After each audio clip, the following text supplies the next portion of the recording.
कक्षा 8वीं, विषय हिंदी व्याकरण। हिंदी व्याकरण में आज हम विराम चिन्ह और उसके कुछ प्रकार के बारे में पढ़ेंगे। सबसे पहले हम विराम चिन्ह किसे कहते हैं यह जानेंगे। लिखते समय वाक्य के बीच में या अंत में जो चिन्ह लगाए जाते हैं उन्हें विराम चिन्ह कहते हैं। हिंदी भाषा में कई प्रकार के विराम चिन्ह होते हैं, जिनमें से 8वीं कक्षा के लिए विराम चिन्ह के 9 प्रकार रखे गए हैं।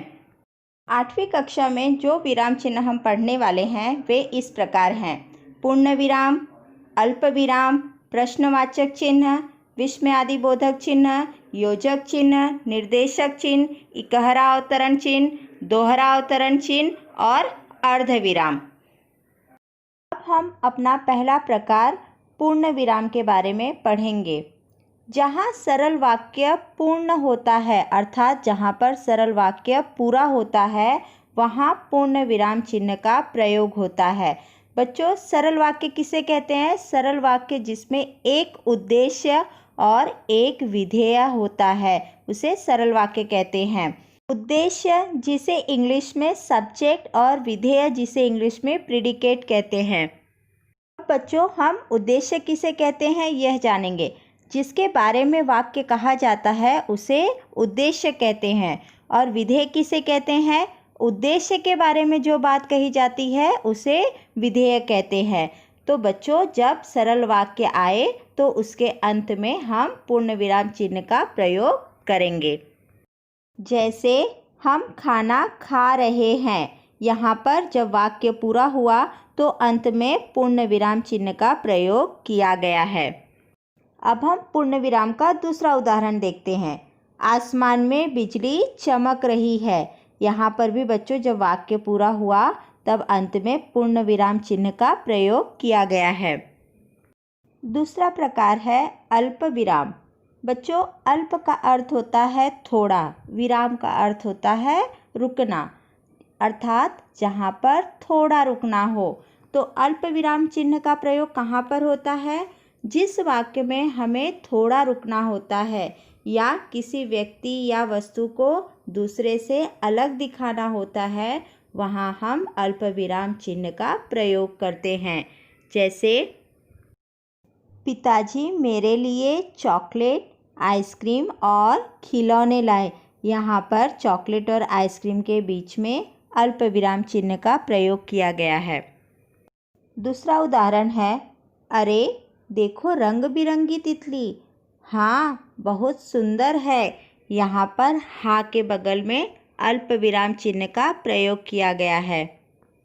तीसरा प्रकार है प्रश्नवाचक चिन्ह। प्रश्न पूछने पर वाक्य के अंत में प्रश्नवाचक चिन्ह का प्रयोग किया जाता है। अर्थात बच्चों, जिस वाक्य में आपको यह पता चले कि किसी से प्रश्न पूछा जा रहा है या वाक्य में प्रश्न के भाव प्रकट हो तो वहाँ पर प्रश्नवाचक चिन्ह का प्रयोग होता है। जैसे तुम यहाँ क्या कर रहे हो? इस वाक्य में प्रश्न के भाव प्रकट हो रहे हैं, इसलिए इस वाक्य के अंत में प्रश्नवाचक चिन्ह का प्रयोग किया गया है। दूसरा उदाहरण है, तुम्हारा नाम क्या है? इस वाक्य में भी प्रश्न पूछा जा रहा है, इसलिए इस वाक्य के अंत में भी प्रश्नवाचक चिन्ह का प्रयोग किया गया है। चौथा प्रकार है विस्मयादिबोधक चिन्ह।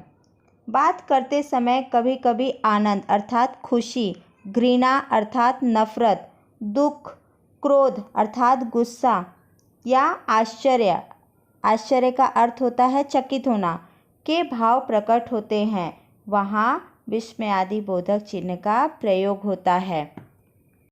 जैसे बच्चों, आप जब कोई सुंदर चीज़ देखते हो तब आपके चेहरे पे खुशी के भाव प्रकट होते हैं और आप तुरंत उस सुंदर चीज़ को देखकर कहते हो कि वाह कितना सुंदर है। तो उस समय जो आपके मुंह से जो शब्द निकल रहा है, आपके भाव को जो शब्द प्रकट कर रहा है, वही हमारा विस्मयादिबोधक शब्द होता है। अब आप रास्ते में कहीं जा रहे हो, कोई गंदगी देखते हो या कुछ खराब चीज़ देखते हो तो तुरंत कहते हो शी यहाँ पे कितनी गंदगी है। तो वहाँ पर आपके घृणा के भाव प्रकट हो रहे हैं। जब आपको बहुत गुस्सा आता है तो आप ज़ोर से चिल्लाकर कहते हो अरे शांत हो जाओ, तो वहाँ पर हमारे जो चेहरे से भाव प्रकट होते हैं गुस्से के। आश्चर्य के, जब कोई चीज़ आप अचानक से कोई अलग चीज़ देखते हो तो आप चकित होकर कहते हो अरे यह क्या है। रास्ते में चलते वक्त अचानक आप गिर गए, आपको चोट लग गई, तो दर्द के मारे आप तुरंत कहते हो ओह मुझे लग गया या हाय मुझे लग गया। तो यहाँ पर आपके दुख के भाव प्रकट हो रहे हैं। तो बच्चों, बात करते समय वाक्य में जब भी आनंद के, घृणा के, दुख के, क्रोध के या आश्चर्य के भाव प्रकट हो तो वहाँ विस्मयादि बोधक चिन्ह का प्रयोग होता है। जैसे वाह कितना सुंदर मोर है, यहाँ पर बच्चों खुशी के भाव प्रकट हो रहे हैं, इसलिए वाह शब्द के बगल में विस्मयादि बोधक चिन्ह का प्रयोग किया गया है। दूसरा उदाहरण है अरे यह क्या है। अब इस वाक्य में बच्चों आश्चर्य के भाव प्रकट हो रहे हैं, इसलिए अरे शब्द के आगे विस्मयादि बोधक चिन्ह का प्रयोग किया गया है। अगला विराम चिन्ह है अर्ध विराम चिन्ह। वाक्य पढ़ते समय जहाँ अल्प विराम से अधिक और पूर्ण विराम से कम रुकना हो वहाँ अर्ध विराम का प्रयोग होता है। जैसे वह विद्यालय से घर आता, कपड़े बदलता, फिर कुछ खाता। अब इस वाक्य में बच्चों हमें अल्प विराम से थोड़ा अधिक और पूर्ण विराम से थोड़ा कम रुकना है, इसलिए यहाँ पर अर्ध विराम चिन्ह का प्रयोग किया गया है। दूसरा उदाहरण है आप खूब मेहनत करो, परीक्षा शुरू होने वाली है। तीसरा उदाहरण है गांधी जी नहीं रहे, वह अमर हो गए। तो यहाँ पर हमने अर्ध विराम चिन्ह का प्रयोग किया है। अगला विराम चिन्ह है योजक चिन्ह।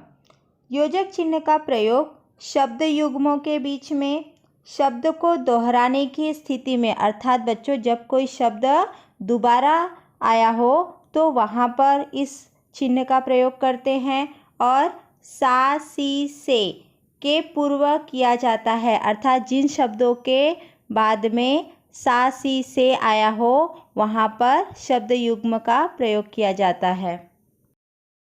जैसे हमने देर तक गीत संगीत का आनंद लिया, यहाँ पर गीत संगीत एक शब्द युग्म है, इसलिए यहाँ पर योजक चिन्ह का प्रयोग किया गया है। दूसरा उदाहरण है बच्चा रोते रोते सो गया।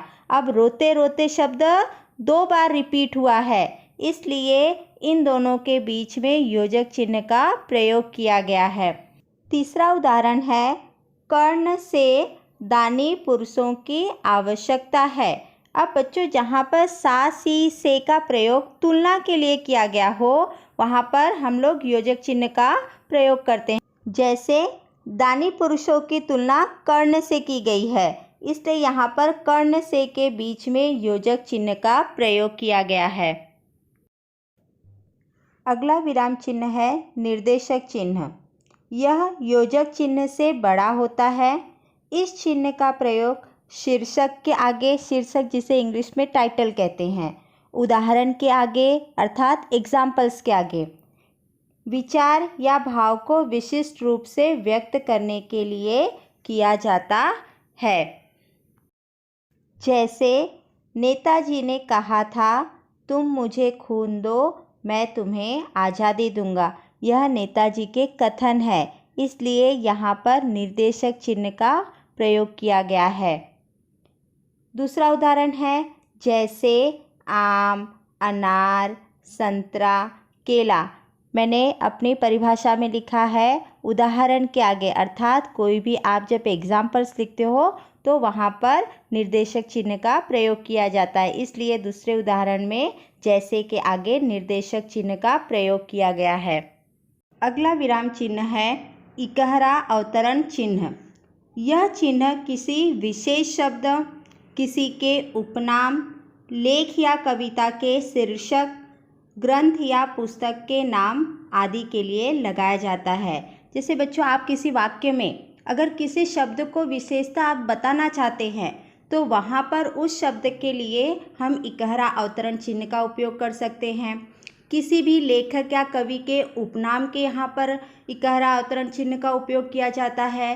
लेख या कविता के शीर्षक के लिए उपयोग किया जाता है।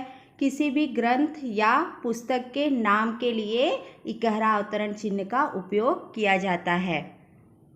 जैसे रामधारी सिंह दिनकर एक प्रसिद्ध कवि है। यहाँ पर दिनकर रामधारी सिंह का उपनाम है, इसलिए यहाँ पर इकहरा अवतरण चिन्ह का प्रयोग किया गया है।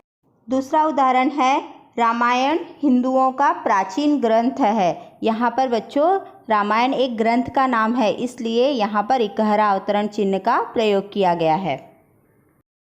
अगला विराम चिन्ह है दोहरा अवतरण चिन्ह। किसी के द्वारा कही गई बात को या कथन को ज्यों का त्यों दिखाने के लिए इस चिन्ह का प्रयोग किया जाता है। जैसे तिलक ने कहा, स्वतंत्रता हमारा जन्मसिद्ध अधिकार है।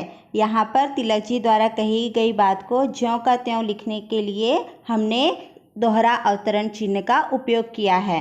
दूसरा उदाहरण है, डॉक्टर ने कहा, कुछ सीरियस नहीं है। यहाँ पर भी डॉक्टर के द्वारा कही गई बात को हमने ज्यों का त्यों लिखा है, इसलिए यहाँ पर भी दोहरा अवतरण चिन्ह का उपयोग किया गया है। धन्यवाद।